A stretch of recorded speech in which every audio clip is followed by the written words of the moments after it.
He humiliated her in front of the entire restaurant. Every single person froze. But she never moved, never flinched. What happened next, nobody saw coming. Atlanta, Georgia. The Peachtree Grill sat on the corner of Peachtree and Baker, one of the finest restaurants in the city. Crystal chandeliers, white linen tablecloths, a menu that changed with the seasons, and a wine list that intimidated most people who opened it. Diane Washington had worked here for 6 years. She had come to Atlanta at 31 with 2 suitcases, a teaching degree she couldn't use because the school district had frozen hiring, and a daughter named Maya who was 7 years old and needed stability more than Diane needed pride. The Peachtree Grill had offered her a job 2 days after she arrived. She had taken it without hesitation. 6 years later, she was still here, still carrying plates, still smiling at customers who looked through her like she was part of the furniture, still sending money home to her mother in Charlotte every month, still putting Maya through school on tips and a wage that never quite felt like enough. She was good at her job, patient, precise. She remembered orders without writing them down. She anticipated what people needed before they asked. She had a gift for making people feel comfortable in a room that was designed to make them feel important. Tonight was a Friday. The restaurant was full. Every table turned twice.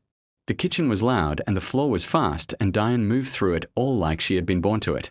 Table 7 had been difficult from the moment they sat down. Brad Collins, mid-40s, real estate developer, the kind of man who measured his worth in how loudly he could speak in a quiet room, had arrived with 2 business associates and immediately established the tone of the evening. He had sent his water back because it wasn't cold enough, sent his bread back because it wasn't warm enough, asked Diane 3 times what she recommended, and dismissed every suggestion before she finished the sentence. When his steak arrived, he looked at it for a long moment. Then he looked at Diane. "This isn't what I ordered," he said. "Sir, you ordered the fillet medium rare. That is the fillet medium rare." "Are you telling me I don't know what I ordered?" "I'm telling you what you ordered," Diane said calmly. Brad leaned back in his chair. His associates were watching. The table next to them had gone quiet. "You people always have an attitude," he said loudly. "I'm going to need to speak to your manager. And I'm going to need you to take this plate back to the kitchen and bring me something that's actually edible." Diane looked at him for one long steady moment. "Of course," she said. She picked up the plate, turned, walked toward the kitchen. She did not let her face change until she was through the kitchen doors. Inside the kitchen, she set the plate on the counter and stood very still for exactly 10 seconds. The sous chef, a young black man named Marcus, looked at her. "Table 7 again." "Table 7 again," she said. "You want me to go out there?" "No," she said. She straightened her uniform, picked up the plate. "I've got it." She pushed back through the kitchen doors. But what Brad Collins didn't know was that the man who had just been seated at table 12 had been watching every single second of that interaction. Andre Mitchell had not planned to come to the Peachtree Grill tonight. He was in Atlanta for 48 hours, a board meeting, 2 investor calls, and a dinner with his CFO that had been cancelled an hour ago when his CFO's flight was delayed. He had asked his driver to find somewhere quiet, and the driver had brought him here. Andre was 43 years old. He had grown up in Charlotte, North Carolina, 3rd Ward, 2-bedroom apartment, 4 people. His mother had worked 2 jobs. His father had worked 3. He had gone to Jefferson High School on a scholarship and graduated top of his class, and gone to Morehouse on a full academic scholarship, and built everything that came after from a combination of brilliance and a refusal to accept the word no. He was worth $3.2 billion. He did not look it tonight. Dark trousers, simple white shirt, no tie, no entourage. Just a man who wanted a quiet dinner after a long day. He picked up the menu. Then he looked up. And he saw her. He hadn't seen Diane Washington in 22 years. They had grown up on the same street in Charlotte, gone to the same elementary school, sat next to each other in Mrs. Patterson's 4th grade class for an entire year. She had been the smartest girl he knew, sharp, funny, the kind of person who made everyone around her feel seen. She had wanted to be a teacher. She had told him that when they were 9 years old, sitting on her front porch eating popsicles in the August heat. 22 years. He watched her walk back to table 7. Watched her set the plate down in front of Brad Collins with quiet professional grace. Watched Brad say something to her that made her straighten her back. Watched her respond calmly. Watched Brad wave his hand dismissively like she was something he was shooing away. Andre set down his menu. Be honest. If you saw your childhood friend being treated like that, what would you have done? Tell me in the comments. He could have looked away. A lot of people would have looked away. Instead, Andre Mitchell picked up his phone and made a call. Not to Brad Collins. Not to the manager. Not to anyone in that restaurant. He called his lawyer. Daniel, he said when his lawyer picked up. I need you to look something up for me. The Peachtree Grill on Peachtree and Baker in Atlanta. Find out who owns it. And find out if it's for sale. Daniel was quiet for a moment. Right now. Right now, Andre said. Give me 20 minutes. Andre put his phone down, picked up his water glass, and waited. Across the restaurant, Diane was now at a different table. Table 4, a couple celebrating an anniversary, and she was smiling at them with the same warmth she had always had. The same warmth from the front porch in Charlotte. The same warmth from 4th grade. 22 years in 3 states and a life that had clearly not given her everything she deserved. And she was still giving that warmth to people who had no idea what it cost her. Daniel called back in 18 minutes. The Peachtree Grill, he said. Owned by a holding company called Southern Hospitality Group. Parent company is Meridian Restaurant Partners based out of Dallas. They own 43 restaurants across the Southeast. Are they for sale? Their last quarterly filing shows they've been looking for a buyer for the past 8 months. 3 deals fell through. They're motivated. Andre looked across the restaurant at Diane, who was now efficiently clearing table 9 with the same quiet precision she brought to everything. What's the asking price? He said. Daniel told him. Make the offer, Andre said. Tonight. Full asking price. Cash. I want it done before I leave Atlanta. There was a pause. Andre, that's a 47 restaurant group. Are you sure? I'm sure, Andre said. And Daniel, when the deal closes, I want a call made to the general manager of the Peachtree Grill. Tonight, if possible. What kind of call? The kind, Andre said, that changes someone's life. But here's what nobody in that restaurant knew yet. Andre Mitchell hadn't just bought a restaurant. He had just bought the entire company that owned it. Diane came to take his order at 8:45. She approached with her notepad, her smile already in place, the professional smile, the one she had perfected over 6 years. Good evening. Welcome to the Peachtree Grill.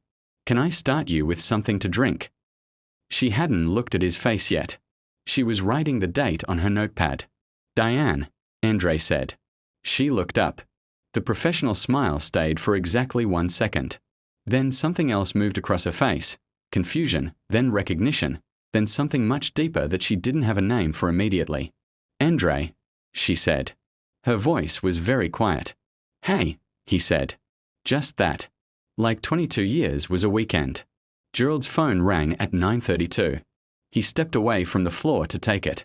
The caller introduced himself as Daniel Park, legal counsel for Mitchell Capital Group. He explained that Mitchell Capital Group had completed the acquisition of Meridian Restaurant Partners, parent company of Southern Hospitality Group, owner of the Peachtree Grill, effective 9 o'clock that evening. He explained that the new owner of the restaurant, and all 43 restaurants in the group, was Andre Mitchell. He explained that Mr. Mitchell was currently seated at table 12. Gerald looked across the restaurant at table 12, at the man in the white shirt and dark trousers who had ordered the salmon and spent the evening quietly watching the room. He's here right now. Gerald said. He's been there for the past hour, Daniel said. He'd like to speak with you when you have a moment. And he has some personnel matters he'd like to discuss. Gerald put his phone in his pocket. He looked at table 7, at Brad Collins finishing his complimentary creme brulee. Then he looked at Diane, who was resetting table 9 with quiet efficiency. He walked to table 12. At 9:15, Brad Collins decided the evening needed one more moment. His steak had come back, the same steak, Diane was certain, just warmed and replated, and he had eaten most of it. Now he was on his 3rd glass of wine and feeling generous with his opinions. He raised his hand and called across the restaurant. Hey, waitress. Diane was at table 3. She excused herself and walked over. I want to speak to whoever is in charge here, Brad said. I've had the worst service of my life tonight and I want it noted. Of course, Diane said. I'll get the manager. And I want her gone, Brad said. loud enough for the tables around him to hear. I don't want her near my table again. Send someone else. The table next to them went completely silent. Diane looked at him steadily. I'll get the manager, she said again. She walked to find Gerald. Gerald listened to Brad for 3 minutes. He apologized twice. He offered a complimentary dessert. He assured Brad that his feedback would be taken seriously. He said everything a manager says when a loud customer demands to be heard regardless of whether they're right. Diane watched from across the restaurant. She had seen Gerald do this 100 times. Smooth it over. Keep the customer happy. Keep the evening moving. It was his job and he was good at it, and she understood it even when it hurt. What she did not know, what nobody in that restaurant knew yet, was that Gerald's phone was about to ring. Gerald's phone rang at 9:32. He stepped away from the floor to take it. The caller introduced himself as Daniel Park, legal counsel for Mitchell Capital Group. He explained that Mitchell Capital Group had completed the acquisition of Meridian Restaurant Partners, parent company of Southern Hospitality Group, owner of the Peachtree Grill, effective 9 o'clock that evening. He explained that the new owner of the restaurant, and all 43 restaurants in the group, was Andre Mitchell. He explained that Mr. Mitchell was currently seated at table 12. Gerald looked across the restaurant at table 12, at the man in the white shirt and dark trousers who had ordered the salmon and spent the evening quietly watching the room. He's here right now. Gerald said.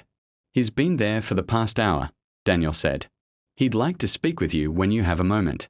And he has some personnel matters he'd like to discuss. Gerald put his phone in his pocket. He looked at table 7, at Brad Collins finishing his complimentary creme brulee. Then he looked at Diane, who was resetting table 9 with quiet efficiency. He walked to table 12. Andre looked up when Gerald arrived. Mr. Mitchell, Gerald said. His voice was very careful. I've just received a call from your legal team. Good, Andre said. Sit down, Gerald. Gerald Saturday. I want to talk to you about Diane Washington, Andre said. Gerald blinked. The server. The server, Andre confirmed. How long has she worked here? 6 years. In 6 years, has she ever received a formal complaint? Gerald thought about it. No. She's one of our best. Has she received a raise in the past 2 years? Gerald was quiet for a moment. The budget has been. Has she received a raise? Andre said again. Pleasantly. Firmly. No, Gerald said. Andre nodded. I'd like her brought to this table, please. And I'd like the gentleman at table 7, Mr. Collins, to have his bill settled and be asked to leave. Complimentary. But tonight. Gerald stood up slowly. Yes, sir, he said. Brad Collins did not take it well. He stood up. He used words like outrageous and unacceptable and do you know who I am? He looked around the restaurant for support and found none, just the quiet faces of people who had watched him treat a woman with contempt for 2 hours and were not sorry to see him go. Gerald stood his ground with the calm of a man who now understood exactly who he was working for. Your meal has been taken care of, Mr. Collins, he said. We hope you have a pleasant evening. Security, 2 men who appeared from somewhere Diane had never noticed before, appeared at Brad's sides. Not touching him. Just present. Just there. Brad Collins left the Peachtree Grill at 9:41 p.m. His associates followed without a word. The door closed behind them. Someone at table 4 started clapping. Then table 8. Then the whole restaurant. A wave of applause that moved through the room like something that had been waiting all evening to happen. Diane came to table 12 not knowing why she had been called. She stood across from Andre and looked at him. Her childhood friend, the boy from the front porch, the popsicles in August, Mrs. Patterson's 4th grade class, now sitting in her restaurant in a suit that probably cost more than 6 months of her salary. Sit down, he said. I'm working, she said. Diane, he said. Sit down.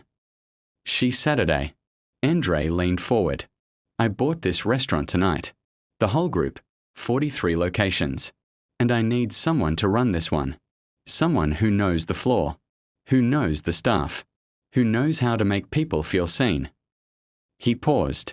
Someone I trust. Diane looked at him for a long time. Andre. The salary is 4 times what you're making now, he said. Full benefits. Myers College covered by the company education fund.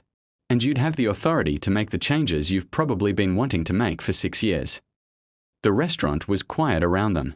Diane looked down at her notepad, at the pen she was still holding, at the uniform she had put on 6 years ago and never quite stopped wearing. "Why?" she said softly. "Because you're the smartest person I knew when we were 9, Andre said. "And I don't think that changed. I think life just got in the way." She took the job. She didn't say yes with words. She reached across the white tablecloth and shook his hand the way she used to shake hands with him when they were kids making deals on the front porch. Firm, deliberate, real. Andre smiled. The first real smile of the evening. The kitchen staff, Marcus and the team who had watched Diane hold herself together through 6 years of difficult customers and frozen budgets and compliments that never came with raises, erupted when Gerald told them. 3 of them cried. Diane didn't cry until she was in her car in the parking lot at 11:30, after the last table had been cleared and the restaurant had closed and the city was quiet. She sat in the dark and thought about Charlotte, about Maya, about a teaching degree she had put in a drawer and a front porch in August, and a boy who had apparently never stopped paying attention. 3 months later, Diane Washington stood in the same restaurant, the Peachtree Grill, Peachtree, and Baker, Atlanta, but in a different position. Behind the host stand instead of in front of it. In a suit instead of a uniform. With a set of keys in her hand that opened every door in the building. General Manager. Her name on the door. She had spent the first month learning the business side, the numbers, the vendors, the staffing schedules, the things Gerald had handled that she now understood for the first time. She had spent the second month making changes. Small ones at first. A raise for every server on the floor. A proper complaint system that didn't require staff to absorb abuse silently. A policy, clear, written, posted in the staff room, that no employee would be asked to accept treatment that violated their dignity. Not for any customer. Not for any reason. In the 3rd month, she hired 2 new servers. Both of them black women. Both of them, like her, qualified for things that life had temporarily redirected them from. She sat with each of them on their first day and told them the same thing. "You are not invisible here," she said. "I see you. And this place will treat you like it." There is something that happens when a black woman is finally given the room she was always meant to occupy. It is not loud. It is not dramatic. It does not announce itself. It simply changes the temperature of every room she walks into.